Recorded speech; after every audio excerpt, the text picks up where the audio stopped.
Hi Taurus, welcome. Tingnan natin kung ano yung mensahe sa'yo. Be open-minded po, hindi po halos lahat makaresonate. And thank you nga po pala sa mga nag-subscribe, lalo-lalo na po sa mga bumabalik. Marami pong salamat. Give me the message for Taurus. Ano yung mensahe sa'yo? Ano yung advice, mensahe sa'yo, okay?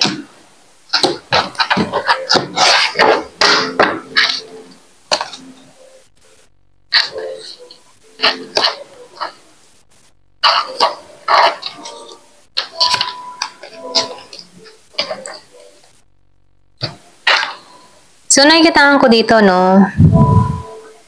Yung iba sa inyo, meron akong nakikita ditong pagkilala sa'yo, okay? Or pwede sabihin na meron kang mga ginagawa or sinasagawa, okay? Lalo-lalo na sa social media, no?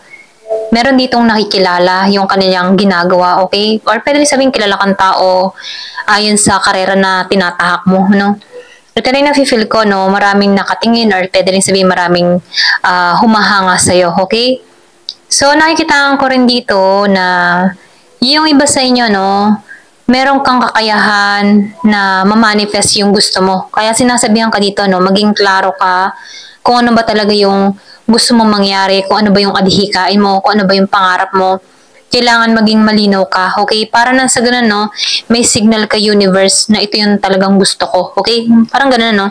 So, sinasabihan ka dito, maging klaro ka, maging aware ka sa mga iniisip mo, kasi merong magic, okay? Meron ditong miracle na mangyayari sa'yo. Merong pagbabago na magaganap sa'yo na hindi mo aakalain na nagaganap na to sa'yo, okay? So, meron ditong pagpapala or biyaya, okay? Meron ditong blessing na parating, okay? So, nafe-feel ko rin dito, no? Meron ditong madali ang agos ng pera or pwede rin sabihin na madali sa'yo ang pera, okay? So, nakikitaan ko rin dito yung stability. Yung iba sa inyo, nakikitaan ko dito na patungo ka sa pagiging stable, lalo-lalo na sa financial mo, okay? Kasi nakikita ko dito, yung iba sa inyo, hindi ka nawawalan ng pag-asa. Malakas yung kapit mo sa taas, malakas yung faith mo. Kung bakit nakikita ko dito na nakakaraos ka sa buhay, okay, unti-unti kang nakukuha mo yung mga gusto mo, yung mga pinapangarap mo, unti-unti mo nang nare-receive dito, okay? Kung hindi mo pa to nakukuha, nakikitaan ko dito na makakamit mo to. Kailangan mo lamang dito ay determinasyon at mag-focus ka sa mga ginagawa mo at syempre sasamahan mo din ng dasal, okay? Kumbaga nakikitaan ko dito na makakamit mo magiging stable yung pamumuhay mo dito, magiging maayos ang lahat. Kumbaga papabor sa'yo dito yung kapalaran na kung saan, before hindi mo makita yon, okay? So nakikitaan ko rin dito, meron ditong magiging masaya yung sitwasyon mo, stable ka, okay? Hawak mo ang oras mo, panahon mo, okay? So nakikitaan ko dito na ikaw, nakikitaan ko dito yung pagiging mong matapat, okay? Pagiging mong madasalin, relihiyoso ka, okay? Relihiyosa. Or pwede rin sabihin malakas yung kapit mo sa taas, okay? Kung bakit madali mong nare-receive itong mga blessing na to. Ito rin nakikita ko, no? Ayan.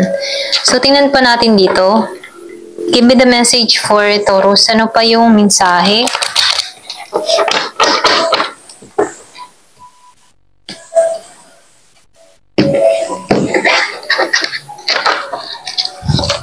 So, meron ka ditong align your life.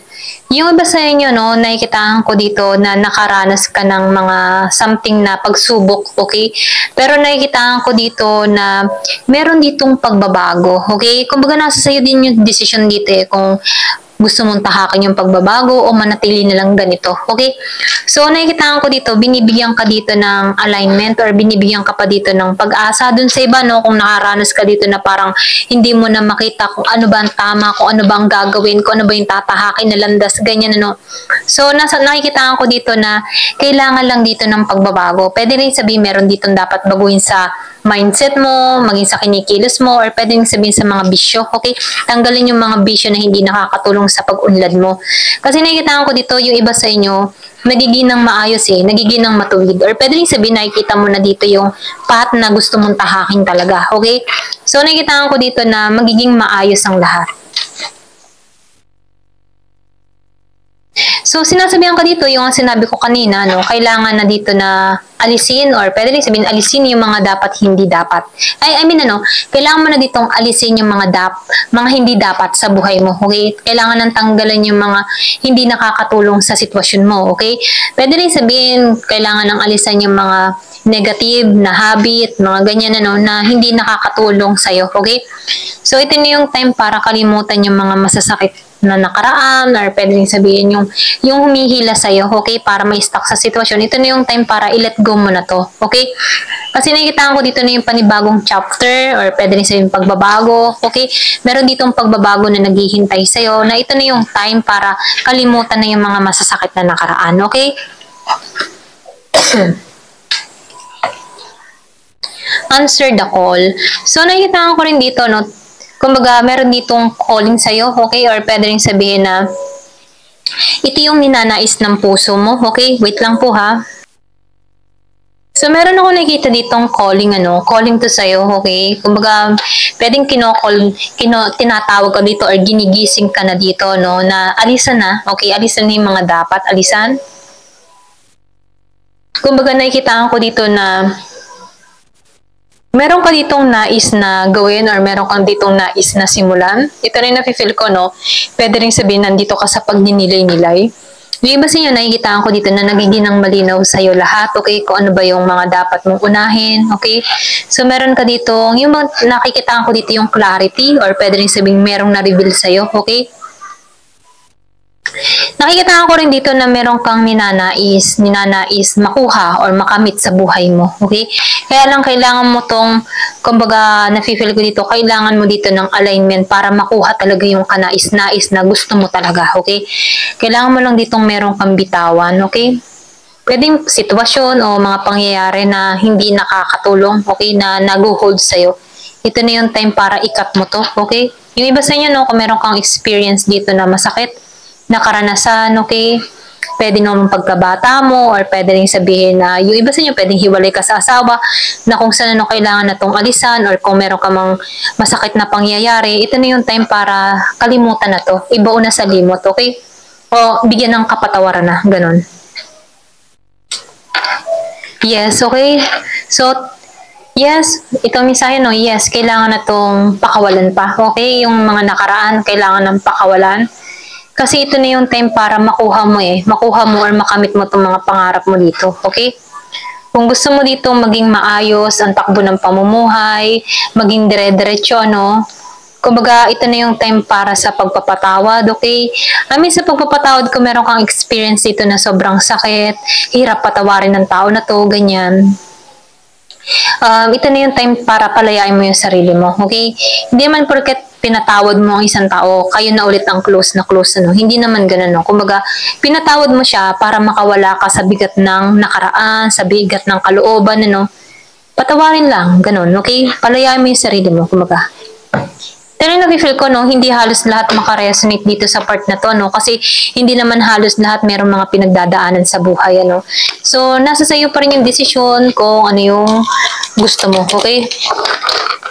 Kumbaga, meron lang ditong advice sa'yo, okay? Give me the message, ano pa yung mensahe? So, meron ditong control. So, control Kasi nafe-feel ko dito sa control, hawak mo ang control Ikaw yung magpapasya dito Kung kailangan na ba itong bitawan o hindi. Nasa sa'yo yung control. Kumbaga, kung ikaw ang magpapakontrol sa nakaraan, may stuck ka, okay? So, ngayon, ikaw yung kumontrol sa nakaraan na kailangan na itong bitawan, okay? So, nafe-feel ko dito, karamihan sa inyo, merong mga matinding pinagdaanan sa nakaraan. Ito lang nafe-feel ko, Kasi nakikita ko dito na merong kailangang i-release, okay? Meron ka dapat tanggalin, okay? Dito sa Unbound, okay? So, nafe-feel ko dito, once na nakalaya ka dito, dito na patuloy Dito na patuloy mo ng paglipad mo ng mataas, okay? Dito na parating yung transformation para sa sarili mo. So, nakikita ko dito kung nagkaroon ka ng kabiguan, dito papasok yung sincere na relasyon, pwede rin sabihin na once na pinalaya mo ng lubusan ng sarili mo sa nakaraan, dito papasok yung totoong relasyon na hinahanap mo. Okay? Dito ipagkakaloob yung relasyon na gusto mo. Ganon. Okay? Merong pinanganak ng 29, Gis. Guardian. So, nakikita ko dito sa guardian, ginagabayan ka eh. So, manatili kang manalig, manalangin ka palagi kasi ginagabayan ka sa mga landas na tinatahak mo, okay? Pwede rin sabihin ginagabayan ka dito para pakawalan na rin yung mga hindi dapat, kumbaga pakawalan na. Kasi nakikitaan ko dito na merong happiness na naghihintay sa'yo, okay? Pwede yung iba sa inyo travel. Meron ditong 44 years old. Ayan, ito rin nafe-feel ko. So, meron ditong modify. So, nakikitaan ko rin dito, no? Pwedeng maalam mo to or pwedeng sabihin na meron ditong pag-usad, meron ditong aksyon, may pagkilos. Nafe-feel ko dito na meron ka ditong paglaya na gagawin. Okay, malaya kang gawin sa lahat ng gusto mo. Ito rin nakikita ko kasi ginagabayan ka ditong makalaya ka sa mga nararamdaman mo, no? Ito rin nakikita ko dito. So, meron ditong unicorn, so magical. So, nafe-feel ko dito yung paglipad mo, paglaya mo sa isang sitwasyon. At nakikita ko dito yung kapayapaan, kalmado. Okay, kalmadong paglalakbay. Ginagabayan ka dito. Ito na nakikita ko. So, meron ditong mensahe na ipinagkakaloob sa'yo na ito na yung time para palayain mo yung sarili mo. Okay? Go on. Parang going to the flow, ganyan. Kumbaga, tinutulak ka dito sa landas na to. Okay? Sa liwanag. Kumbaga, sa liwanag. Ayan. Kasi nakikita ko dito nang galing ka dito sa part na shadow, okay? Sa dark, okay? Yung iba sa inyo, no? Pwede rin sabihin, matagal ka ng panahon na galit, matindi yung emotion mo, matindi yung nararamdaman mo sa mga nagbigay ng pasakit sa'yo, ganun. Meron kang kailangan hilumin sa puso mo para mapalaya mo yung sarili mo sa ganung sitwasyon, okay? Hindi halos lahat sa part na to, no? Pero ganun pa man, tinataha ka dito sa direksyon na paglaya, okay? Paglaya sa mga masasakit na nakaraan, okay? Ito rin nakikita ko dito. Merong pinanganak ng 20 or pwede rin may 20 years old dito, 44, 29, okay? Ayan. So, tingnan pa natin dito sa card. Give me the message. Kasi nakikita ko dito, naghihintay sa'yo dito ay kasaganahan. Kailangan mo lang malampasan to mga pagsubok na to. Okay? Pwedeng narito ka na sa stage na sinusubok ka. Okay? Loss. Yun nga sinabi ko nga kanina, sinusubok ka, nasa stage ka ng sinusubok ka. Piling mo, naliligaw ka. Piling mo, walang nangyayari or walang maganda nangyayari sa'yo. Kasi feeling lost ka sa sitwasyon. Kaya ka feeling lost dito sa sitwasyon kasi nakikita mo ay mga negatibo, yung mga masasakit na nakaraan. So, ito na yung time para buksan mo ang kaisipan mo sa paglaya sa isang sitwasyon na hindi na dapat ikaw magpakulong sa ganun, ano? Kasi once na may galit, na emotion, masama ang loob, ganyan, ito yung humihila sa'yo para hindi mo makita yung ganda ng buhay, okay?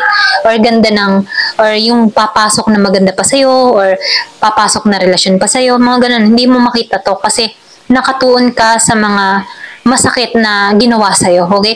So, tinuturuan ka dito, palayaan yung sarili mo sa sakit na naranasan mo, ganun. So, meron ditong sacrifice. Maybe yung iba sa inyo na nagkaroon ka ng mga sacrifice or pwedeng sabihin, hindi lang sa isang karelasyon ka dinaya or niloko or nasaktan, maging sa mga tao, kaibigan, or pwedeng sabihin katrabaho mo, ganyan, na kung saan wala kang masandalan. Ayan. So, nakikita ko dito, meron kang, kumbaga tinuturuan ka dito, i-allow mo si God, i-allow mo si God sa buhay mo, okay? Para makita mo kumbaga para mabigyan kanya ng kaisipan kung ano yung dapat gawin, Kumbaga tinuturuan ka dito, parang narito ka sa paggising sa spiritual path na ginigising ka or pwedeng sabihin, binibigyan ka ng kaliwanagan dito na ito na yung time para alisan to, okay? So, nakikita ko rin dito, tinutulungan ka dito para may receive tong mga blessing na parating. Ito yung parating yung blessing, Hindi mo pa to nare-receive dahil merong yung iba sa inyo naka-stuck pa Naka-stuck pa sa mga sakit, kumbaga sa betrayal, parang gusto mong gumante, gusto mong, may hinanakit ka, gano'n, So, may sama ka ng loob. So, ito na yung time, Pwede rin marami ka ng sinacrifice, marami ka ng ginawa, okay? Ito rin nakikita ko, no? Pero nakikita ko rin dito na kapag nasasaktan ka na, i-surrender mo na, okay? Sigad lang yung mga katulong sa'yo dito sa sitwasyon na nararamdaman mo, okay? Kumbaga tinuturuan ka dito, tumawag ka sa kanya, manali ka sa kanya, or pwede rin calling na to sa'yo, okay? Para bitiwan na yung mga masasamang bisyo, mga ganyan, ano? So, may calling to sa'yo, okay? Grounded. So, nakikita ko dito, yung iba sa inyo, ito na yung time para i-ground mo naman yung sarili mo. Or pwede rin sabihin, mag-relax ka. So, nakikita ko dito yung transformation, mensahe na ipinagkakalob sa'yo, okay? So, ginagabayan ka dito, renewal patungo sa'yo, okay? So, nakikita ko rin dito yung joy, okay? May saya dito naghihintay sa'yo at tapang, courage, okay? Para maalisan to. Or pwede rin sabihin, yung iba sa inyo, dito ka nakatuon, ano, iniingatan mo na yung sarili mo, okay? Ito lang nakikita ko. Ayan. Thank you for watching. Love and peace.